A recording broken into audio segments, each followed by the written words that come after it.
através da Rede Católica de TV Século XXI. O autor da miséria é um cidadão conhecido por Diácono Francisco, um dos pregadores leigos do clero romano. A miséria afirmada foi a seguinte, abre aspas: a certeza da salvação é invenção humana. Só podemos ter esperança de sermos salvos. Certeza? Jamais. Fecha aspas.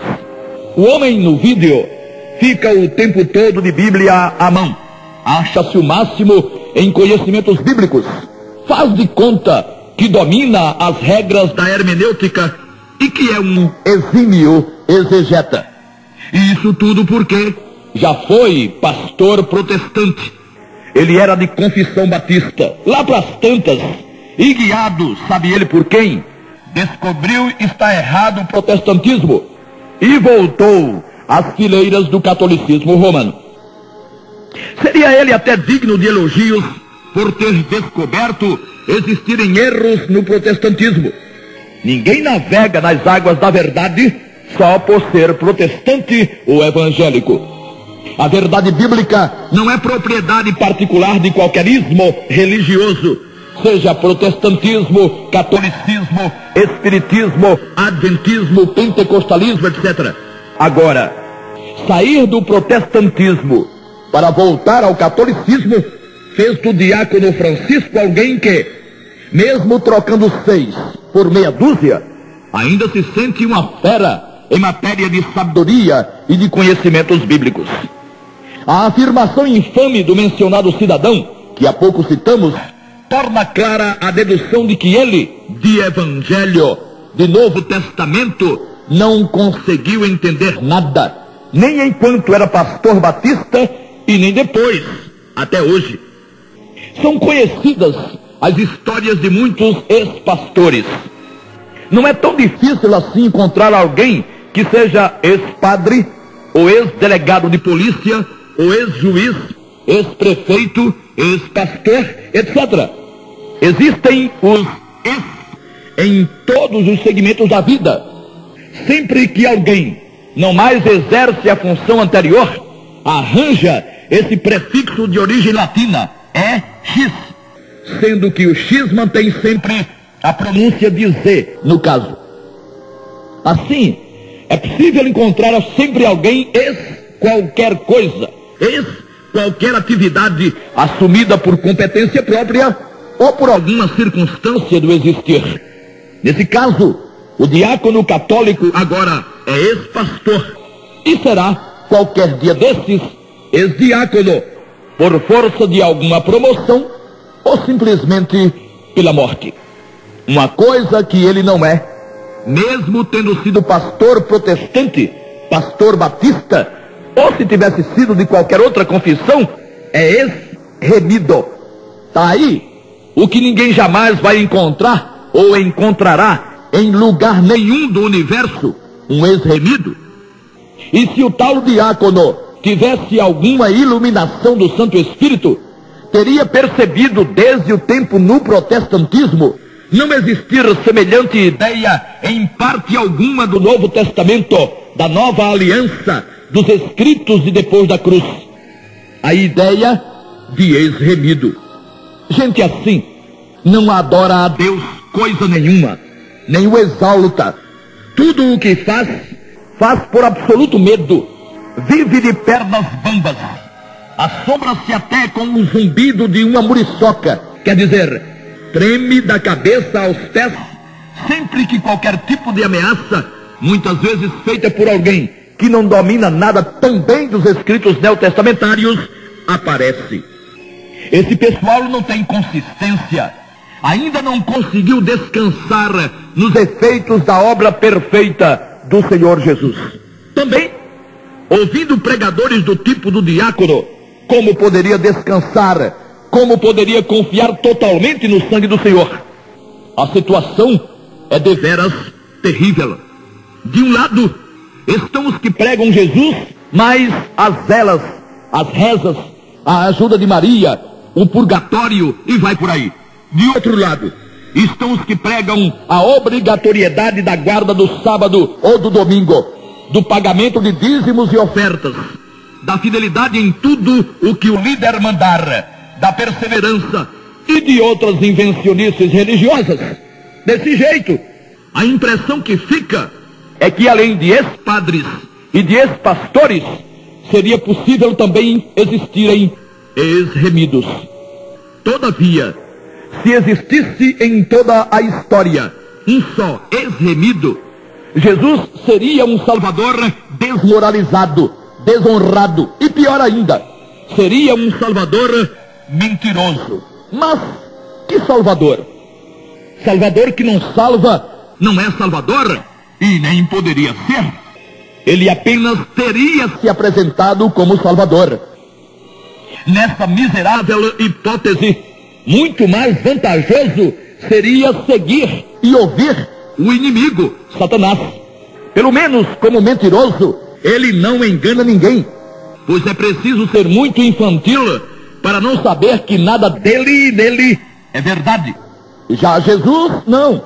Diria uma coisa, prometeria uma coisa, mas na hora do vamos ver, fracassaria, falharia redondamente, frustrando a quem nele confiara ou confiasse. Essa mensagenzinha de arrepiar demônios tem seus dias contados. E quem a prega, seja de um lado, seja do outro, que se cuide, pois que com Deus não se brinca e nem ele se deixa escarnecer. Gálatas 6 e 7. Essa jogada sórdida vem ganhando terreno desde o primeiro século. Sempre existiram os que pregavam e hoje pregam uma salvação na qual Jesus apenas participaria, mas não seria o autor único e exclusivo. Essa afirmação mesquinha, asquerosa e cheirando a enxofre, produzida pelo diácono católico, já foi feita milhares de vezes e é repetida diariamente por pregadores protestantes ou evangélicos em emissoras de rádio e de televisão. Mas que belo evangelho! Deus não deu ao mundo um boneco inválido, travestido de homem perfeito, que se meteria a salvar pecadores da culpa de seus pecados, deixando, entretanto, esses mesmos pecadores numa frustração incomensurável, descomunal, pois sujeitos outra vez à culpa de pecados que eles nunca deixariam ou deixam de praticar. Se o sangue do Senhor Jesus servisse para o perdão dos pecados um de cada vez, ou seja, na invocação seriam perdoados os pecados cometidos até ali, mas dali por diante e até a morte do candidato a salvo, todo pecado precisando de novo perdão, então qualquer mente, mesmo retardada, conseguiria coisa melhor do que aquilo que Deus, usando de sabedoria e prudência, Efésios 1 e 8, conseguiu na questão da salvação eterna, do dom gratuito da vida eterna. Como é que alguém tem coragem de pregar uma maluquice dessas, tendo a Bíblia, a palavra de Deus nas mãos? Nós também gostaríamos de saber. Nem seria preciso dizer que o diácono Francisco, depois de ter feito sua afirmação infame, voltou para citar textos lá dos livros da lei e dos profetas e dos salmos, como aliás fazem todos os pregadores da salvação pelas obras, ou pela fidelidade, ou pela guarda dos mandamentos, ou pela perseverança, que são a mesma coisa.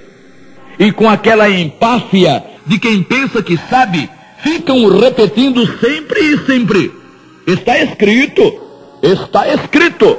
Não estou dizendo nada aqui, diz cada um, que não esteja escrito na palavra de Deus. E normalmente, para darem respaldo às tolices que dizem, berram com todas as forças: aleluia, glória a Deus, e continuam. Esse negócio de salvação eterna, com certeza total e absoluta aqui, ainda no corpo carnal, é coisa de quem quer viver da prática do pecado, é coisa de quem não quer saber de santificação e de ter a vida ajustada diante do Senhor. Essa é uma mensagem diabólica. Certeza, certeza mesmo, só se poderá ter depois do juízo e para quem nele for aprovado. Pregador dessa espécie dificilmente usa textos do Novo Testamento, textos de escrituras de depois da cruz, já dissemos. E quando os usam, extraem-nos do contexto, misturando-os com as coisas da lei, dos salmos e dos profetas, porque aprenderam lá com seus líderes, belos líderes, que a Bíblia é para ser engolida de capa a capa. E tome mais aleluia, e tome mais glória a Deus. Assim fez. Voltemos à cena do crime. O diácono Francisco, porque Moisés disse, porque falou o Senhor por boca do profeta esse ou aquele, porque ensinou Jesus na parábola dos 2 servos, e na parábola das 10 virgens, e na parábola dos 10 talentos, e blá blá blá. Que tristeza! Não saber sequer distinguir entre reino dos céus e reino de Deus é passar atestado de incompetência em questões bíblicas logo no ABC, bem no comecinho. Todas as parábolas usadas pelo Senhor Jesus no trato com os filhos de Israel, seus irmãos de raça, tinham e tiveram como suporte espiritual o reino dos céus. Não existe perdão, adoção, justificação, reconciliação, regeneração e nem qualquer dos demais itens da salvação eterna no reino dos céus. Nenhum dos anjos da glória tem como receber perdão, justificação, reconciliação, regeneração e muito menos adoção de filhos. E nem os humanos inimputáveis. É que eles, os anjos, fazem parte do reino dos céus, assim como os ainda inimputáveis, ou seja, os seres humanos que ainda não atingiram a idade da razão absoluta e que, portanto, nada devem a Deus, não carecendo de salvação alguma. Para ver e para entrar no reino de Deus, não reino dos céus, reino de Deus, é necessário nascer de novo, nascer da água e do Espírito. João 3, 3 a 5. E para nascer de novo, é imprescindível invocar o nome do Senhor Jesus como Salvador e para Salvador. Mas de que um anjo da glória precisaria ser salvo? E uma criança ou uma adolescente? Os anjos da glória só estão na glória por não terem acompanhado o querubim em sua rebelião. Portanto, os anjos da glória jamais pecaram. E se não pecaram, seriam perdoados de quê? E justificados por quê? E se não podem ser perdoados nem justificados, também não podem ser regenerados e nem receber a adoção de filhos. E as crianças e os adolescentes, admitir alguém ainda na faixa etária antes da responsabilidade total, precisando de perdão e de justificação, é querer ser mais justo e mais perfeito que o próprio Criador, que só arbitra tal responsabilidade já completados os 20 anos. Mas tem muita gente que acha que não, que acha para cima e acha para baixo, e nada de achar os textos que provam o que elas acham, o que essas pessoas acham. Mas mesmo assim, essas pessoas continuam achando. Por 21 vezes, não por acaso 7 vezes 3, Deus fez constar em sua palavra os 20 anos já completados como a idade em que ele consideraria o fazer, o dizer e o pensar dos seres humanos como manifestações de sua vontade livre e consciente. Eis os textos: Êxodo 30, 14 e 38, 26. Números, capítulo 1, versículos 3, 18, 20, 22, 24, 26, 28, 30, 32, 34, 36, 38, 40, 42 e 43.